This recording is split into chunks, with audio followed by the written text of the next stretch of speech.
Welcome back to another volume of truly disturbing tales from Reddit. Today we're going to be narrating 3 new unsettling stories, taken directly from the platform. I encourage you all to sit back, grab a snack, and enjoy these terrifying personal accounts. Now, without any further delay, let's jump right in.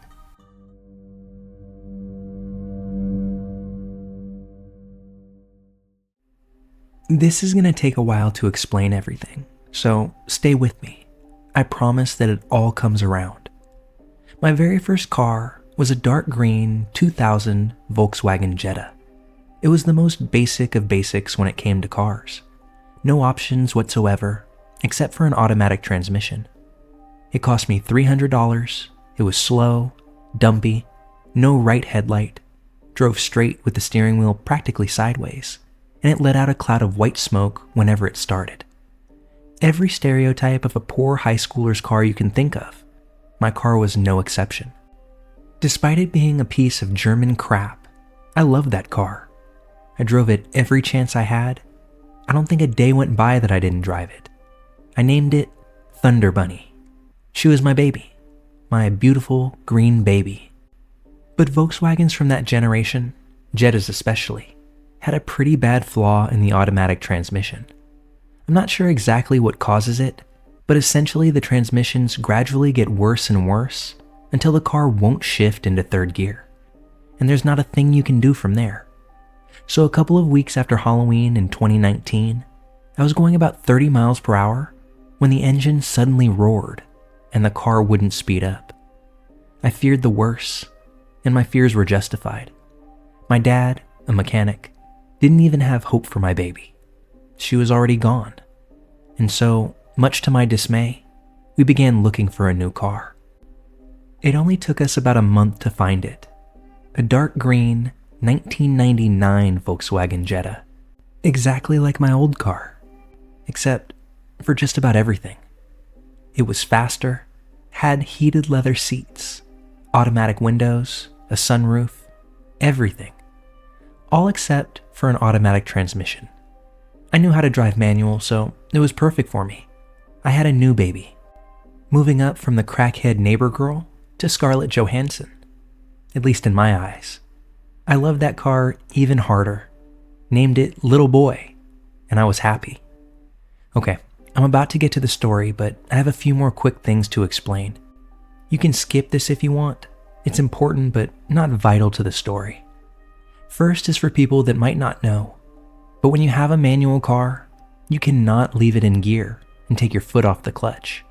If you do, the car will stall, which is not ideal. So if you do leave your car in gear, you need to turn the engine off before taking your foot off the clutch. If you don't want to turn the car off or have it turn itself off, you need to pull the handbrake or it'll roll away. Guess what the only real broken thing on my car was at the point that this story takes place? If you guessed the handbrake, you're right. Okay, so now to the story.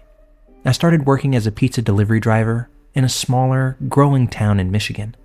It was good money, but every once in a while, I delivered to an incredibly sketchy place, even had a few shotguns pulled on me. One night, I was delivering on a Friday.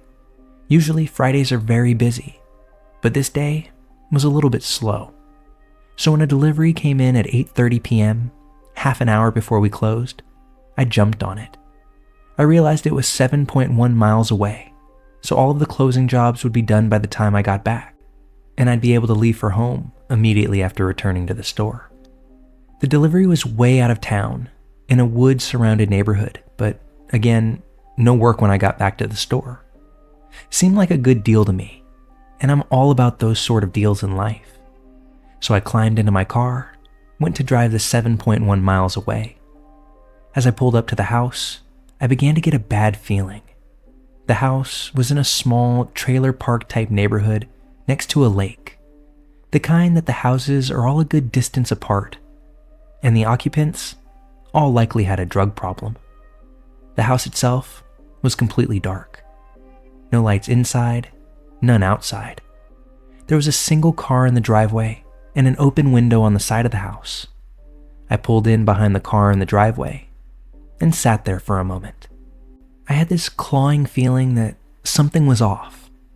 By the house being completely dark, I mean, there wasn't so much as a nightlight that I could see. Usually when I deliver to a dark house, there's at least one light on upstairs or something that would signal someone being awake, waiting for their pizza. But the house, it seemed dead. Nevertheless, I put the car in gear, turned off the engine, grabbed the small, cheapest pizza we had, and got out. Without my headlights on, there was nothing. I could barely see the house. The only light was the dim moon above.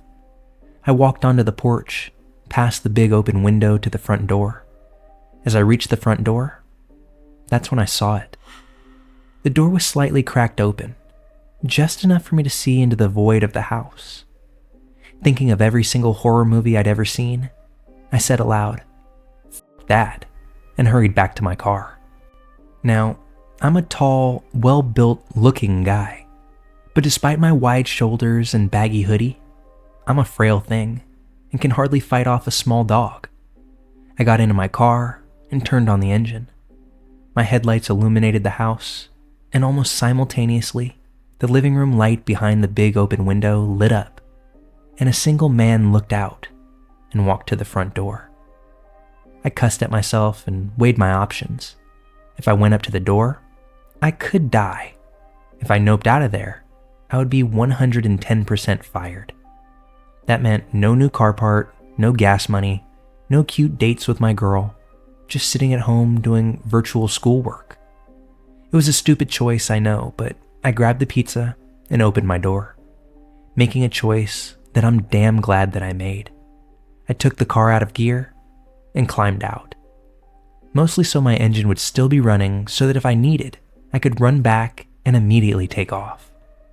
I walked to the door where the man had opened it the rest of the way. As I got closer, I got a good look at him. Now, I'm not one to judge a person based on their physical appearance, but this guy's head was cleanly shaven and he was covered in tattoos. He was wearing a pair of gray jeans and a white tank top, had a scowl on his face, and was staring me dead in the eyes. I looked past him for a moment into the house, which was completely empty. As I got close enough that I started opening the pizza bag, he started to reach around his waist. I stopped. That's when I noticed the most evil grin I'd ever seen across a human's face. I knew in that moment that I was about to die. I'd always heard your life seems to flash before your eyes. I thought about my girl, that she wouldn't know what happened. My work would stop delivering upon my disappearance, assuming that my body would never be found. My dad would regret telling me he was happy for me landing this job. That's when I heard it. That distinct sound of gravel under tires. My only pathetically small chance of escape was now rolling away. I didn't even have to look back at the car to know that. I just stared at the man and was about to say "F you" when he looked back to my car. I heard the sound of that car rolling. It was getting closer. The guy's eyes went from the driveway to behind me. I finally looked over my shoulder. My car had rolled backwards and had come to a smooth stop near the mailbox of the house. I looked back at the guy who had a nervous look on his face now. He looked back at me, scowled once more, and took his hand from around his waist. He reached into his front pocket, took out $12, and handed it to me. I gave him the pizza and watched him slam the door shut. I ran back to my car and practically tore the door off trying to get in.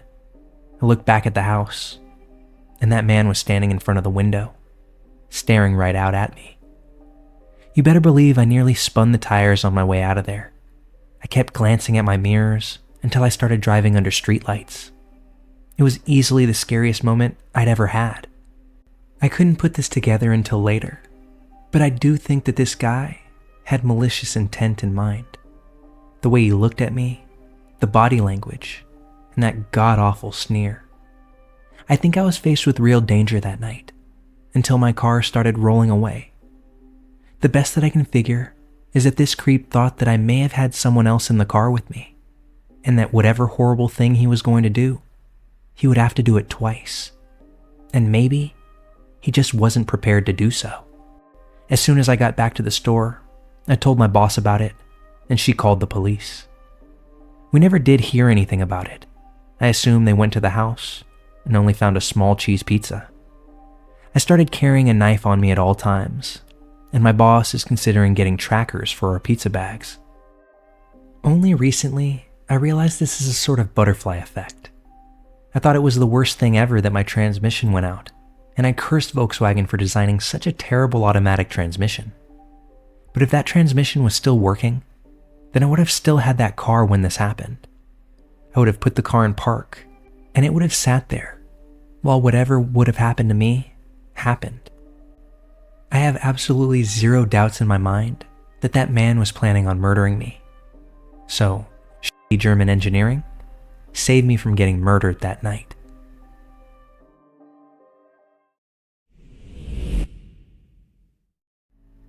I'm going to preface this by saying that this is 100% true. As much as I'd like to be a writer, I am not one. I've scrolled through this sub 100 times, thinking to myself, has anything happened to me that I could post? Like I'm sure we all have. It wasn't until last week that I started thinking about posting my dad's story here. Now, if this is not the right forum, I'd like to know because my father is the best person that I know, and I want to share his story one way or another. Spring 2014. It's the slow season for my father's business. The weather is nice and roads are clear, which means slow shifts at an auto shop. It was mid-April, around 4 p.m. The wind was pulling in a nice spring breeze when my dad, Bill, was walking along the side of his shop. It happened to overlook a small stream and running trail, which he enjoyed gazing at near the end of his shift. The side of his building ran along the top of a steep hill, which turned into the path. He heard a rustling in the wind, and about halfway down the hill, he sees a big blue tarp. Being very proud of his business and its appearance, he started to climb down the hill. He was just about to grab for it, maybe 15 feet away, to toss it in the dump, when he saw a car pull into the lot. He turned around and went to help his customer. As 5:30 p.m. rolls around, he closes up shop and heads home, forgetting all about the tarp. The next afternoon, Bill is sitting in his office when 3 policemen came in. They asked my father and coworkers a bunch of questions about any suspicious behavior they might have seen. Side note, my dad is extremely charismatic and friendly. He oftentimes talks people into sharing information with him that they really shouldn't. He looks like someone you can trust, and he seemed to always have the insider details about things like this. He used his humor to make people feel comfortable, which helped getting strangers to open up to him. Anyway, so Bill and his coworker Hank are talking with a female police officer when she lets it slip that a body had been discovered just down the hill from the shop. "Oh shit, I was just down there yesterday cleaning. I didn't see any body though," Bill said. "Around what time? Did you happen to see a large blue and white tarp while you were cleaning the area?" the officer asked intensely. Actually, yeah. I almost grabbed it yesterday, but I ended up getting distracted." She asked him more questions about what time, what he saw, etc. when he asked her if the body was found in the tarp. "Why, yes, it was. A woman jogging found it this morning around 10:30 a.m. My dad was floored. He was just there yesterday. After a few more questions, the police all head to the crime scene to finish the initial investigation. No one was allowed on the scene, and the police were asking that passerbys not take any pictures. Flash forward a few days. The police went back to my father's shop. They noticed the security cameras set up around the building, and they were hoping that they might have caught something on tape. While transferring the data, my dad started asking more questions about the murder. He learned that it was a middle-aged man, that he'd been stabbed to death. Not too much to go on, as it seemed. "Hey, you know there are a couple of meth heads that live in this shack behind our shop. It's connected to that bar?" Bill started talking about his own predictions for whodunit scenarios. He continued, "Yeah, we have a lot of problems with them. Stealing scrap metal from the back, letting their dogs run wild. Even had him threaten to shoot me once when I was spraying their dogs with water to stop the barking. You should check them out." The officer nodded, gathered the rest of his things, and left. "Hey Hank, let's go down there, see if we can find anything cool," my father whispered to his coworker. All right. I guess it couldn't do any harm," Hank replied hesitantly. They started down the hill where the trench was found. The grass was flat and the tarp was now gone. They walked around for 15 minutes or so when Bill headed up the stream just a little ways. The trail runs under a main road and then leads to a man-made lake. Just under the bridge, the water starts to get heavier and the trees are a bit thicker. He noticed a red Lowe's cart in front of one of the trees. "I'm taking that for the shop," he thought as he ran over to pull it out from the stream. Calling over to Hank for help, the two of them pull it out and start wheeling it back up the hill. When suddenly, my dad stops. He sees something on the cart. "What is that rusty-looking stuff?" "Hank, stop. Look at that f***ing cart. Is that blood?" They look closer, and sure enough, blood. It was all over the cart. On the handle, the wheels, the side. But it wasn't only blood they started to notice. It looked like there was hair stuck between notches on the cart. Utterly stunned, my dad calls the policewoman he had been talking to the previous days and explained what they had found. For whatever reason, the PD were very skeptical that this was evidence. At first, they didn't even want to believe my father. When he told them that it made no sense to make up, they finally sent out a car. There were 2 police officers and a CSI. The CSI asked my dad why he thought this was blood. "Well, it looks like blood, sir." "I'm not sure. How do you know that that is human hair?" the CSI asked. "Because it looks like human hair," my dad snapped sarcastically.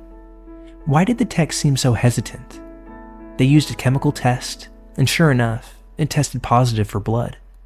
They took the cart as evidence, and ultimately thanked my dad. Again, my dad tried to give his opinion on who the mystery killer might be. He suggested again that they talk with the crazy neighbors behind his auto shop. Still no information was taken down, and the police left with what they had. 2 more days pass. My dad is leaving the shop to get some things from Costco. There's a small dirt alley that leads to the main road, just behind his work. In the past, it had been blocked by one of the meth addicts' cars. They were complaining to my dad and his boss about the business driving cars back and forth through the alley, disrupting them. He notices it's open and decides to take the shortcut to his destination. But something was off. He saw the usual blocked car sitting in front of the shack. The door was wide open, and there was someone sitting on their knees with their upper body inside the car. My dad got in his car and crept up, just a little, so that he could see what was happening. He right away recognized the skinny red-headed woman as the female that lived in the shack. It was the shack guy's wife or girlfriend. My dad didn't exactly know. She was on her hands and knees, surrounded with hard chemicals, bleach, Comet, OxyClean, and much more. My dad had said that he knew right then that they were guilty. For one, why would someone be scrubbing their car with straight chemicals? No water, no rinsing. Second, they happened to be only 2 blocks away from a local car wash. He said that it felt off, and he knew to trust his instincts. She just kept scrubbing and scrubbing the passenger side floor. He pulled out his phone and began recording her. Now, he's known this woman and her significant other for a few years now. Like I said, they complained about my father's workers and he complained about their dogs on and off for a while.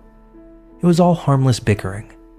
My dad, always trying to be the funny guy, yells out his window as he's driving past. "Covering up a murder?" He laughed and drove off, hearing her say "F you" as he drove by. This time, when he called the police, they took it very seriously. He explained that she was cleaning the car aggressively and that it seemed like she was trying to bleach something out of the car. The next day, PD went by to talk with the residents of the shack. The day after that, they made an arrest. After searching the shack, they found a large blood stain soaked into the plywood floor. Once the blood was seen, the wife, girlfriend, whoever she was, crumbled and told the police everything. It was her husband, and the victim. The victim was named Rich. He had gone over to their little house to shoot up and get high. Someone ended up accusing Rich of putting some of the dope aside for himself, and that's when things got heated. Eventually, the husband started to physically fight with Rich.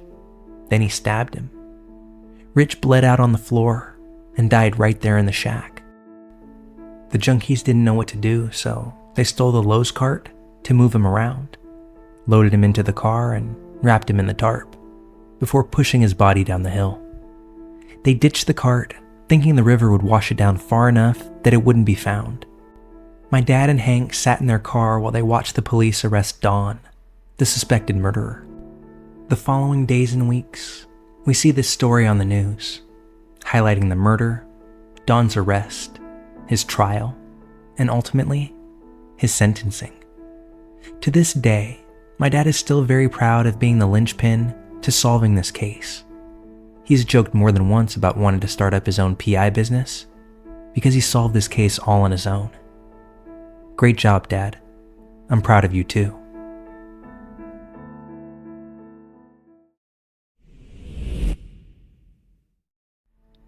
This happened to me a few years ago when I lived in my old one-person flat. I had been having the strangest feeling that something wasn't right for a few nights. Like, I was sure that the food in the fridge was less than what I had put back the last time. I found pillows from my couch on the floor, things that I couldn't explain. I lived alone back then, so there wasn't anyone else with access to my flat. Or so I thought. Well, one night, I woke up around 1 a.m, sweating, and even though I didn't remember, I was sure I woke up from a nightmare. Since I was drenched in sweat, I decided to take a shower.